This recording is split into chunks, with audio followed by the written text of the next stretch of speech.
may mga structures, pero naglabasan na yung mga damo. Ano na parang wala na, forest land. Hindi pwedeng ganun. Buhay ng tao yan. Di ba?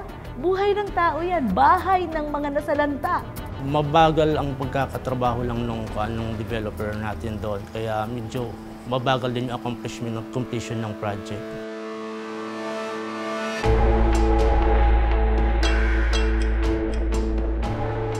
Nasasayangan din po kasi imbis na meron pa kaming mga sarili-sariling room, nasasayang lang po kasi ayan nga po, hindi po nagagawang na maayos. Nahihirapan yung mga estudyante na mag-lesson sa labas ng paaralan at hindi nakaka-focus sa anumang mga gawain.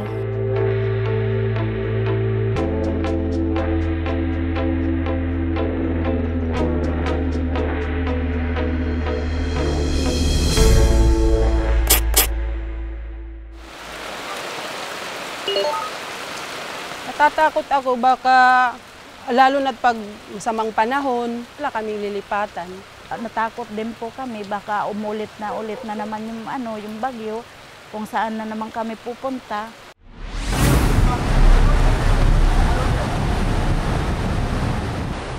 Ikawalo ng Nobyembre 2013, tumama ang bagyong Yolanda sa Giwan, Eastern Samar. Ayon sa National Disaster Risk Reduction and Management Council o NDRRMC, mahigit 70 bilyong piso ang halaga ng pinsala ng bagyong Yolanda. Halos kalahating milyon ang sinira ng bagyo sa Eastern Visayas. Ito ang rehiyong may pinakamaraming nasalantang bahay.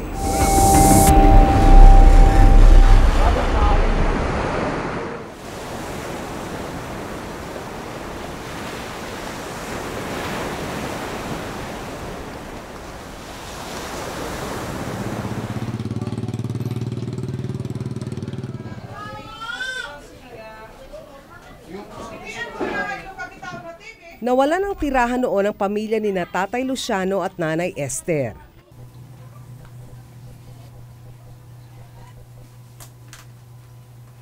Ako patisda. Nagtagal-tagal, bumagsak yung bahay namin. Kasi mahina man ang mga harigi. Hindi lumakas na hangin. Tataluhan na ang mga sim. Liliparan na. Kaya yun. Noong tagal, lumaki ang dagat. Kaya gumapang kami doon sa mataas na bahay. Nung makita po namin, wala na yung bahay namin. Saka yung asawa ko, nakita ko yung inaayos na yung mga kahoy-kahoy para gumawa ng bahay na matutulugan namin katapos ng bagyo.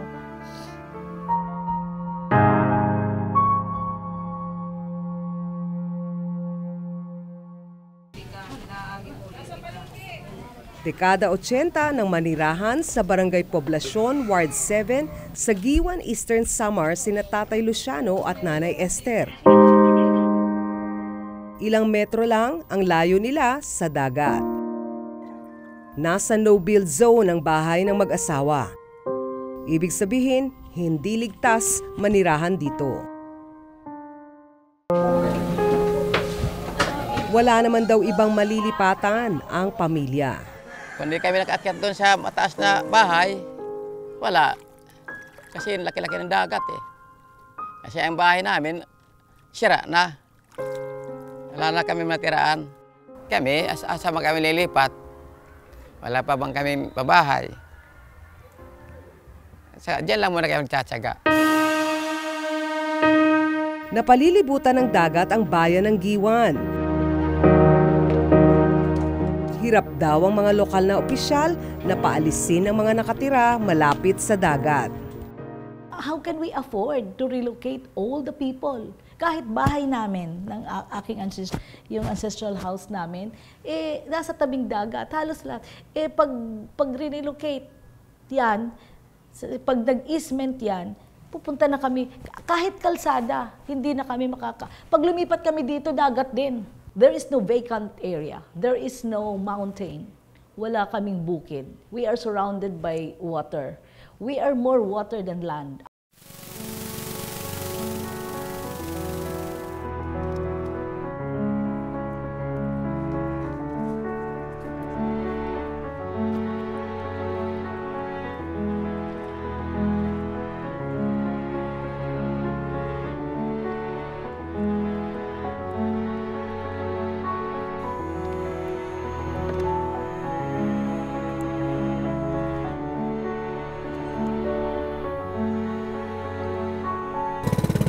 Apat na dekada nang nangingisda si Mang Luciano.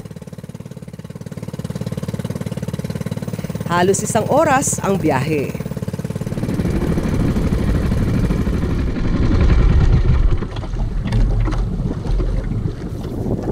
₱300 ang kadalasang kita ni Mang Luciano sa pangingisda.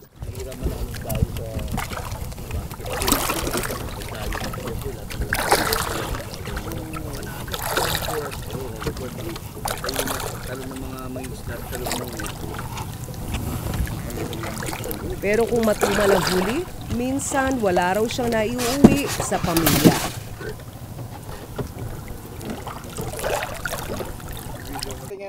Mahina eh. Hindi katulad doon sa malayo. Wala pala po. Saka na lang ako ulit mamimingwit. Nakabukas, baka mayroon na. Kusinera sa isang kainan si Esther.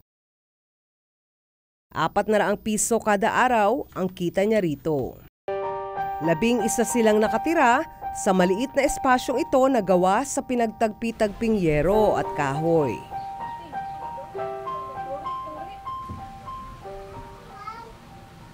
Kung mayroon lang matitira na iba, lilipat ako dyan. Ang daming mga daga. Nag-aakyat pa sa loob, sa taas. Natatakot nga kayo kasi nangangagat yan. Yung isa kong apo, kinagat yun, dami yan dugo. Waray. Waray sura. Dalamdara. Alam nilang delikadong tumira sa tabing dagat. Asa kami lilipat, wala pa bang kami pabahay. Diyan lang muna kami tsatsaga. May 16 na ganitong pabahay na ipinagawa ang National Housing Authority o NHA sa ilalim ng Yolanda Permanent Housing Project sa Eastern Samar. 3 pa lang dito ang tapos nang ipatayo. Halos 400 pamilya ang nailipat na rito. Isa sa mga beneficiary ng pabahay ng NHA si Nanay Esther. Sa Eastwind Residences dapat sila maililipat. Pero kahit nasa listahan, hindi sila nailipat. Sabi po ng barangay namin, na daw, yung sold out na daw. Nandun nga tiningnan nga yung lista namin, nasa NHA kami. Pero nung magbigayan na ng bahay, wala na kami doon. Mag-antay na muna sila at talaga tapusin namin yung project. Actually, we have already a mandate from our general manager. At tapusin na yung proyekto ng Yolanda by next year. Nagtuturoan naman ang NHA at ang barangay kung bakit hindi nasunod ang listahan. Actually, ang master list came from barangay level muna yan eh. Tapos in-endorse yan dun sa, I think it is MSWDO ng LGU. Tapos, in-endorse naman yan doon sa Local Interagency Committee, which is headed by the local chief executive. Tapos doon naman, pinag-usapan nila, nagkakaroon sila doon ng validation ng beneficiaries until ma-finalize na nila, tsaka nila binibigay sa amin. Ayaw po dahil na yan sa LGU at saka sa NHC. Wala, hindi kami binigyan ng authority. Kung ano lang daw ang nasa listahan na dumaan sa validation process, yun lang daw ang pagbabasihan ng NHA na mabibigyan ng bahay. Hindi ko po alam yung ganun. Kasi pag ganyan kasing sa master list, actually it's galing yan sa mga barangay level eh. Sila yung nagbibigay ng listahan kung sino yung mga qualified beneficiary na binibigyan naman nila sa, sabi ko nga sa MSWDO ng LGU. Tapos, iginukuha niyan sa Local Interagency Committee. So, Local Interagency Committee naman, yung mag-i-endorse niyan sa amin. So, after the validation ng LIAC, saka na yung binibigay sa amin, endorse sa amin, para na sa raffle. So, walang, kung ano yung nandun sa lista, yun lang ang tutulong kami sa LGU para may raffle, kung sino yan dun sa lista. Umaasa pa rin ang mag-asawa na balang araw, mabibigyan sila ng pabahay mula sa gobyerno. Ewan ko lang po kung hanggang saan kami maghihintay. Wala naman po kami magagawa kung hindi yun, wala na kami basta inaano ko lang, pinagdarasal ko na magkaroon din kami ng bahay, ganyan. Yun lang.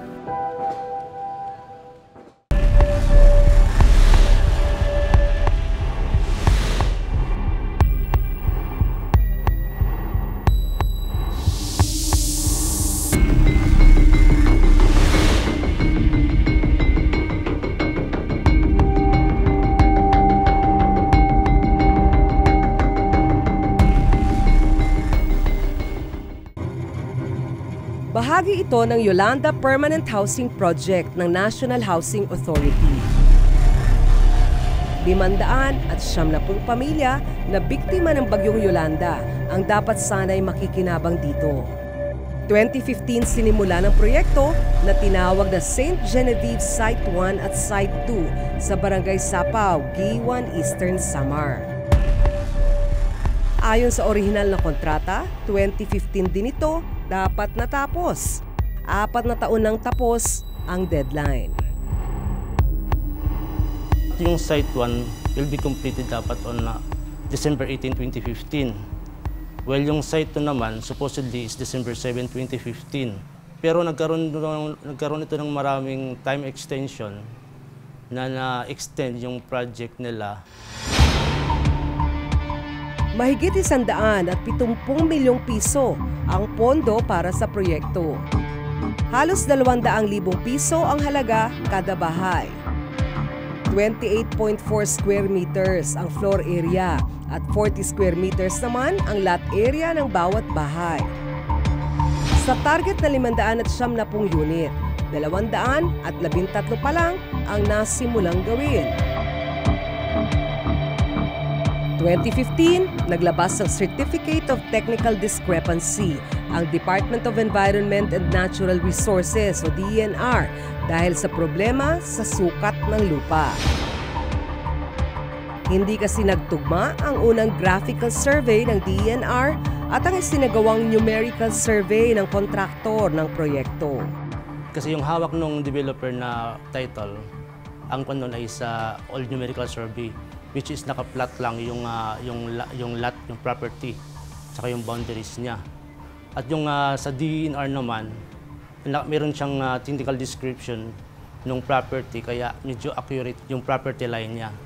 So nung inilayout na yung property, based doon sa old numerical survey, nagkaroon siya ng discrepancy between the boundaries ng dalawang survey. Itinuloy pa rin ng NHA at ng kontraktor ang proyekto. Sa halip na 2015, iniurong sa 2018 ang deadline ng proyekto. Nag-start sila sa gitna, magtrabaho. Ang naging isa naman sa mga factor na nagpabagal sa trabaho nila is yung sa presence ng rock. So talagang massive yung rock excavation doon sa site. Kaya ganun bilang bumagal yung trabaho nila, kahit nga yung mga tao, yung mga workers nila, ganun din yung naranasan dahil nga medyo matigas yung bato. 2018 nagsagawa ng verification survey ang DENR para matukoy ang tamang sukat ng lupa. Umayo ng DENR sa sukat ng kontraktor.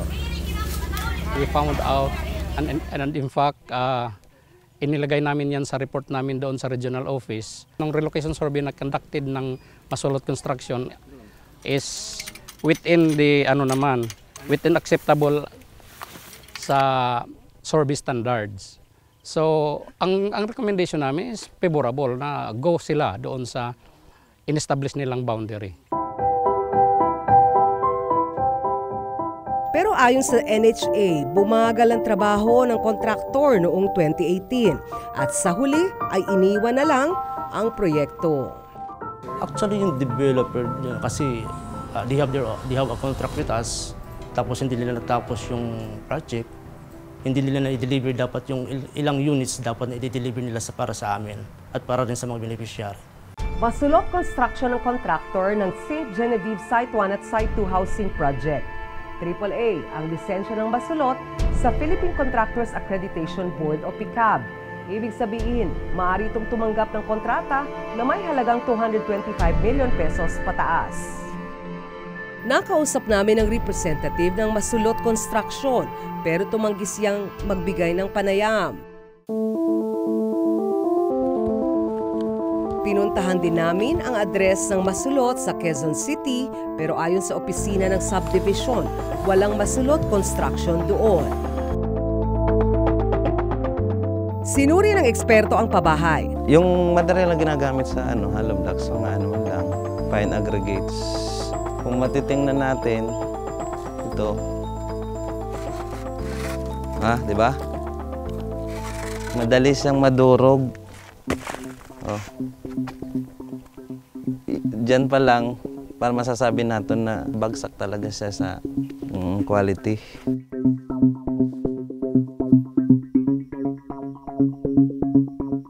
Dito, sa pagkakaano ko, base sa building ko, dapat maglalagay dito ng dyan ng lintel beam. Dapat mayroon dyan, sa ibabaw. Ang ginawa nila, wala silang inilagay dyan. Mababang kalidad din daw ang mga materyales. Ito yung hollow blocks na talagang hindi pasado. Malalaman naman natin ito na hindi matibay pag subject natin ito ng structural test. Yung mga material nila na ginamit. Kapag ginamit yung mga ibang materialis na hindi pasado sa structural, ang mangyayari dyan, pag may dumating na mga halimbawa earthquake, bagyo, parang madali siyang masira. Ay, hindi naman po. Actually, meron kaming mga works engineer talaga na nag-monitor everyday sa site. So, imposible na matipid yung mga materialis doon kasi we have some test na kinakandak sa lahat ng materialis sa site. And we have the legitimate na testing agencies na approved din ng DPWH. Pag ipatuloy po yung bahay na ganun po yung ating hollow blocks po na tatapyas na sa konting touch natin o konting paggalaw po natin. Isa lang ibig sabihin nun, substandard po yung ginamit nating hollow blocks kasi ang pinaka-design talaga ng hollow blocks na kahit maulanan nito, mainitan ng ilang araw, weatherproof dapat siya. Ayon sa eksperto, hindi ligtas na ituloy ang proyekto. Pag ituloy pa nila ang pag-building nun or kahit palitan man nila yung natin, pero yung other hollow blocks still the same, tinuloy nila, pwede magkaroon na pagguho ng ating structure po. So, very unsafe po ituloy yun. Nagdesisyon ng NHA na tapusin na ang kontrata ng Masulot Construction. Pero itutuloy pa rin daw nila ang proyekto gamit ang natitirang pondo. 54 million pesos na ang nailabas na pondo sa proyekto.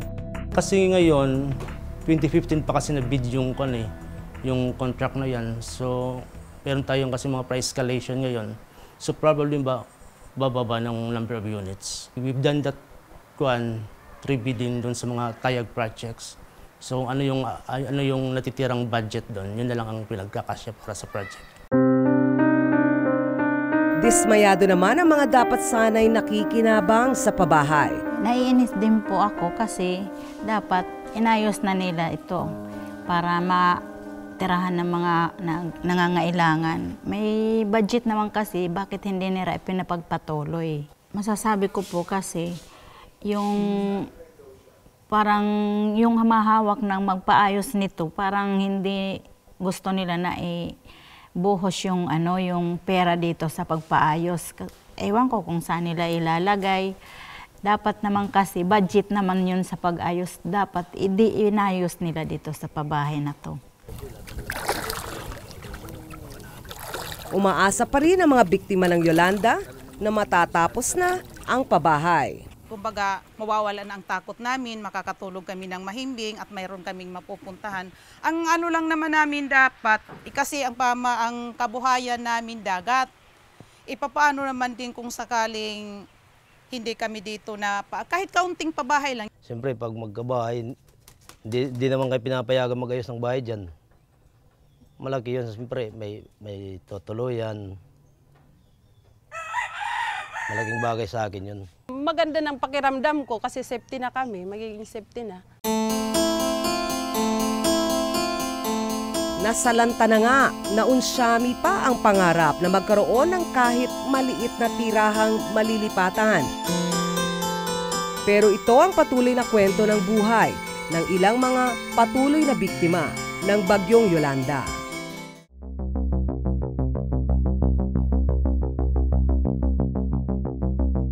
Okay, so once again, good morning students. So pupunta tayo dun sa main campus for our cooking laboratory. And since we don't have the laboratory here in our campus, so pupunta tayo sa main campus as what we usually do.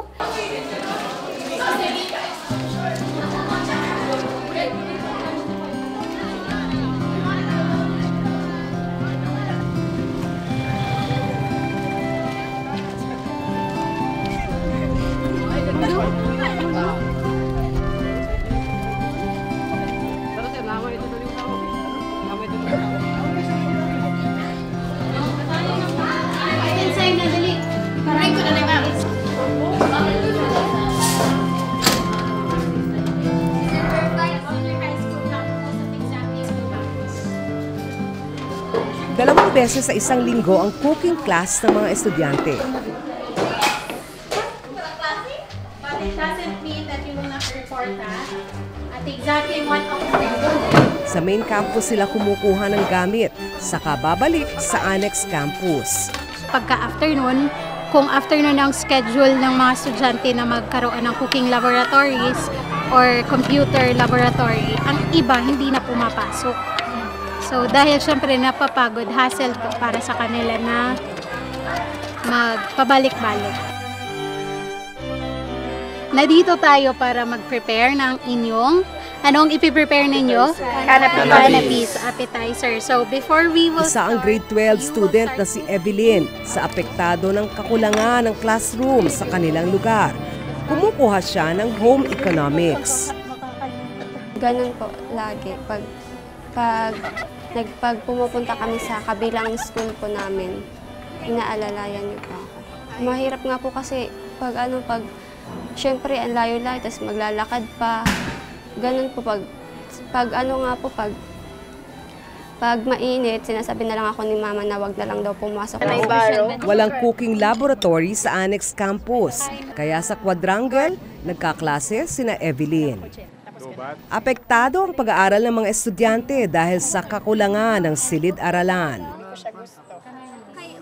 Nahihirapan yung mga estudyante na mag-lesson sa labas ng paaralan at hindi nakaka-focus sa anumang mga gawain na ipinapagawa ng guro.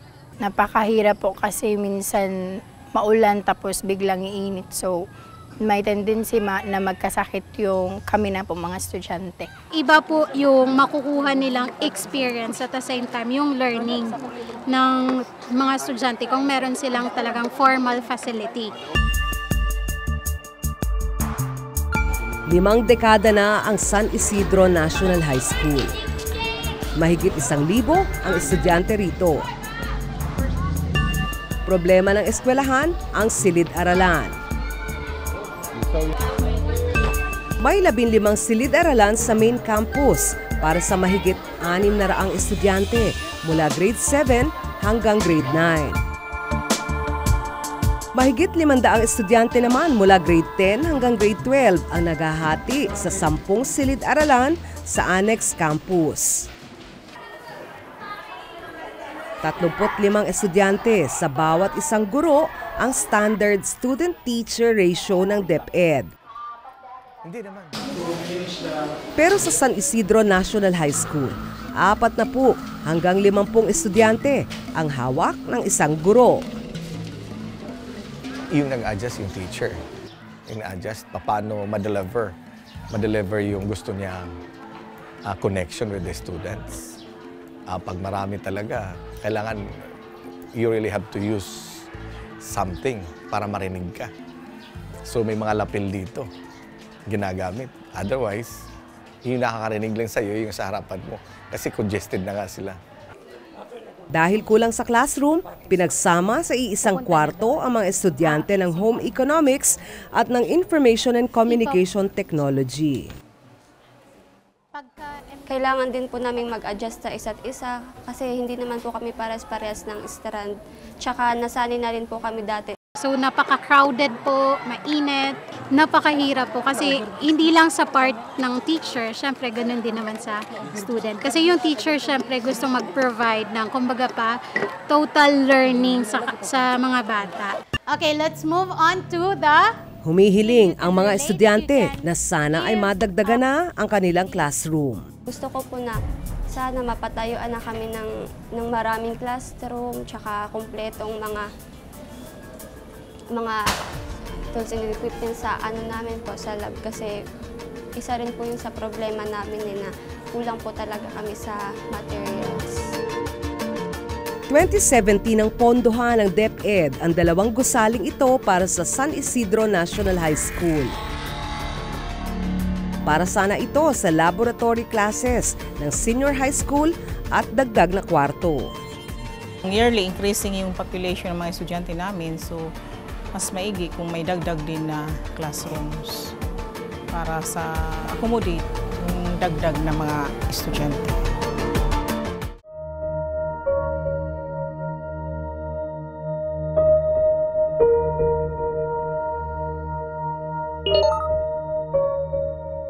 Noong 2017 ang pondohan ng Department of Education o DepEd ang 2 gusaling ito sa San Isidro National High School sa Northern Samar.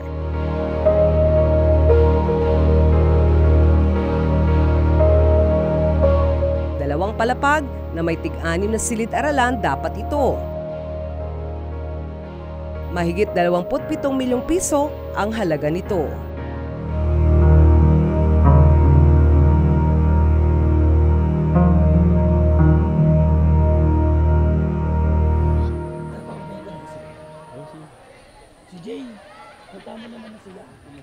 Department of Public Works and Highways o DPWH First Engineering District Office ng Northern Samar ang nangasiwa sa proyekto.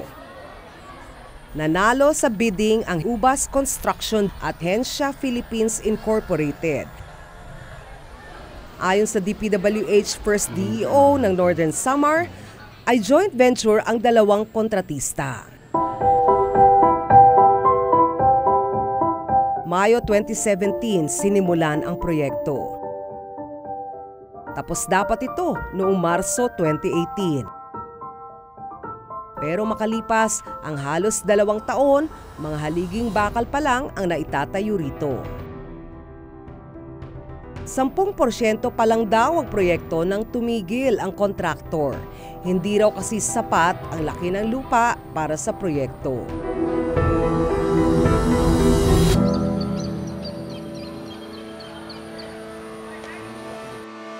Sa text message na ipinadala ng dating district engineer ng DPWH First District Engineering Office ng Northern Samar, humingi raw sila ng dagdag na pondo sa DepEd dahil kailangan daw palang hukayin ang pagtatayuan ng proyekto. Ang problema, wala na raw pondong maibigay ang DepEd. Posible rin daw talaga na may pagkukulang ang kanilang ahensya sa pagkatenga ng proyekto. Ayon sa eksperto, dapat pinag-aaralan ang sukat ng lupa bago simulan ang proyekto. Kung ang problema, public works, like tulad ng mali siyang size ng lupa, kasalanan niya yun. Pero bago ako magtayo ng building, public works, titignan ko muna kung saan ang site. Totoo yun, kung ang dahilan ng pagkakatenga, hindi yung lupa. Kung baga sa kwan, yung paggawa mismo ng building, no? Pero kung ang dahilan talaga, yung lupa, na hindi akma doon sa sukat ng building, kasalanan ng public works. Aminado naman ang kasalukuyang District Engineer ng DPWH 1st District Engineering Office ng Northern Samar na nagkulang ang ahensya sa pagpaplano ng proyekto. Siguro sa planning kasi previous projects nga yan, hindi naman ako nagsimula. Ngayon, wala na halos yung mga tao na yon. Si Engineer Mario Soriano ang dating District Engineer na nakapirma sa kontrata para sa proyekto. Siya rin ang nangasiwa para sa implementasyon ng pagpapatayo ng school building. Ayon sa kasalukuyang District Engineer, kasalanan ito ng kontraktor. Kasi kung maliit ang lupa, pwede namang i-adjust yung site. Hindi naman sila gumalaw na at hindi man lang nag-interest para pagpatuloy yung kanilang kontrata nila. Parehong rehistrado sa Securities and Exchange Commission o SEC ang Hensha Philippines Incorporated at Ubas Construction JV. Lisensyado rin sila sa Philippine Contractors Accreditation Board o PICAB. AAA ang lisensya ng Hensha sa PICAB. Ibig sabihin, pwede itong humawak ng proyekto na may halagang 225 million pesos pataas. Ang Ubas naman ay may lisensyang D sa PICAB. Ibig sabihin, mula 15 million pesos hanggang 30 million pesos ang proyekto na pwede nilang makuha.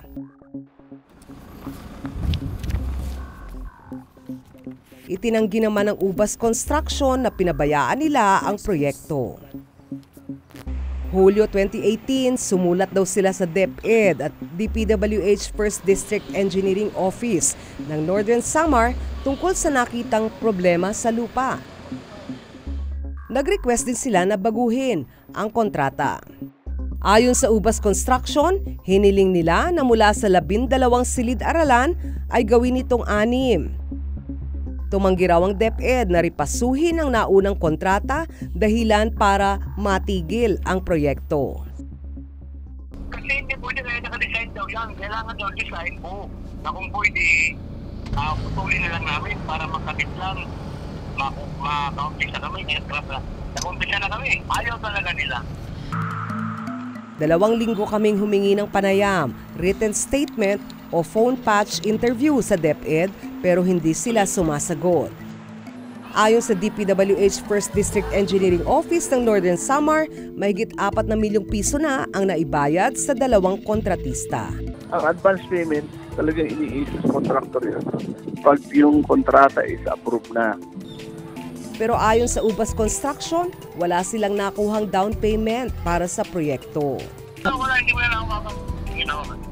Kahit kusing wala ko nahawakan yan. Pero yung sinasabi ni Ubas na yun na hindi natanggap, wala na kaming pakialam doon. Hindi na namin yun kasi basta nabayaran namin yun na complete dokumento dito sa amin.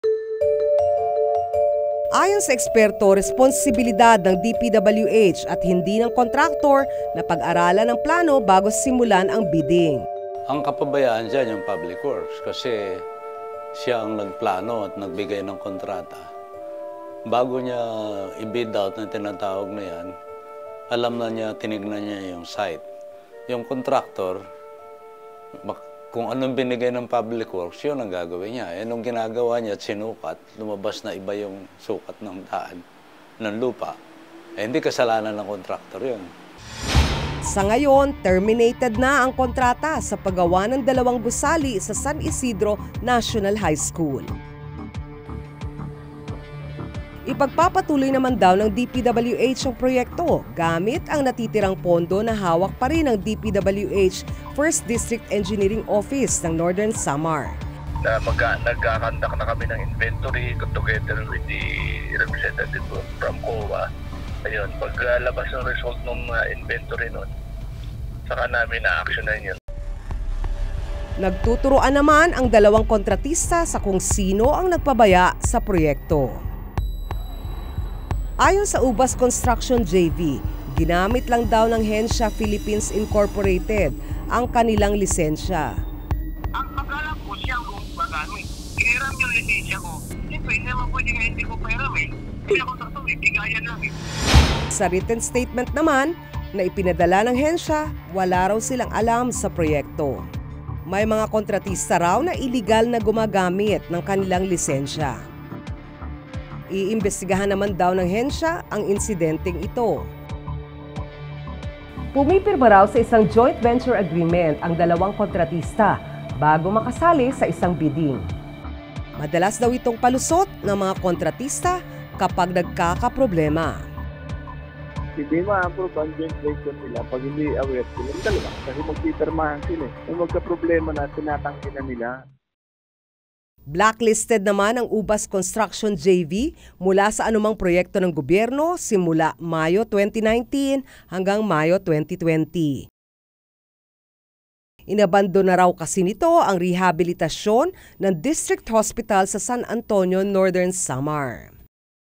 Ang blacklisting ay isang administrative penalty na inilagay ng ating procurement rules para na sa ganun ay merong recourse, legal recourse ang ating mga procuring entities sa mga supplier, contractor, consultant na magkukommit ng offense or procurement offense. No? Depende kung during the procurement stage or during the contract implementation. Ayon sa eksperto, dapat magsilbing red flag kung na-blacklist o may mababang grado sa CIPES ang isang kontratista. Kaya ang Public Works, meron silang database kung sino yung mga blacklisted contractor. So dapat kung blacklisted na, huwag nang bigyan. Kasi hindi nagpe-perform, bibigyan mo pa uli ng trabaho. Ini-expect mo, hindi rin magpe-perform doon, magpe-fail. Unless mapakita niyang gumanda na yung kanyang capacity, capability. Hindi na bago ang tenggang mga proyekto sa DPWH First District Engineering Office ng Northern Samar. Ayon sa 2018 COA report, umabot sa 32 school building ang hindi nila natapos sa nakatakdang petsa sa kontrata. Mahigit 800 milyong piso ang halaga ng mga proyektong ito.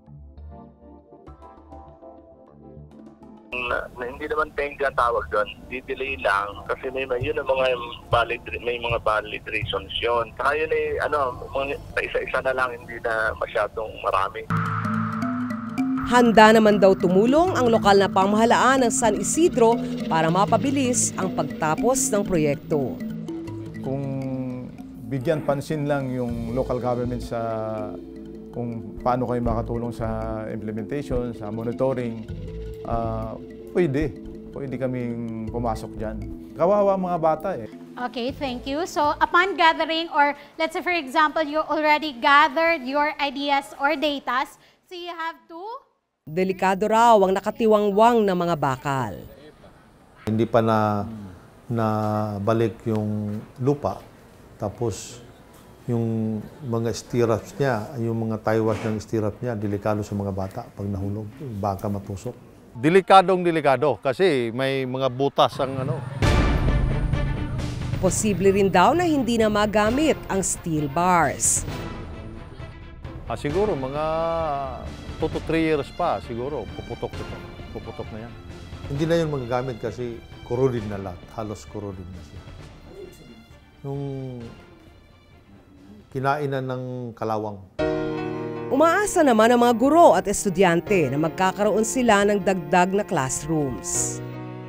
Kasi sayang doon, we are investing sa learning sa mga estudyante. So what will happen to us 5 years from now kung yun din ang nangyayari sa ngayon? Maganda sana yung investment natin sa education. Kung natuloy sana yung mga project na binibigay ng government. Okay, so very good. Thank you, Andrew. What was the feasibility that... Naaawa din po ako sa ibang estudyante kasi hindi lang naman po ako yung nahihirapan, na sasayangan din po kasi imbis na magamit, andyan nakaano lang. Gusto ko po na sana mapatayuan na kami ng maraming classroom, tsara hindi na rin po kami magsiksikan sa room namin kasi ang dami namin sa room namin. So, we will continue our discussion and... Ang edukasyon ay isa sa mga tumitiyak na ang susunod na henerasyon ay magkakaroon ng panlaban sa buhay. Ang mga proyektong ganito ang tutulong sana sa mga mahihirap na magkaroon ng sandata at ng makalaban sa hirap ng buhay.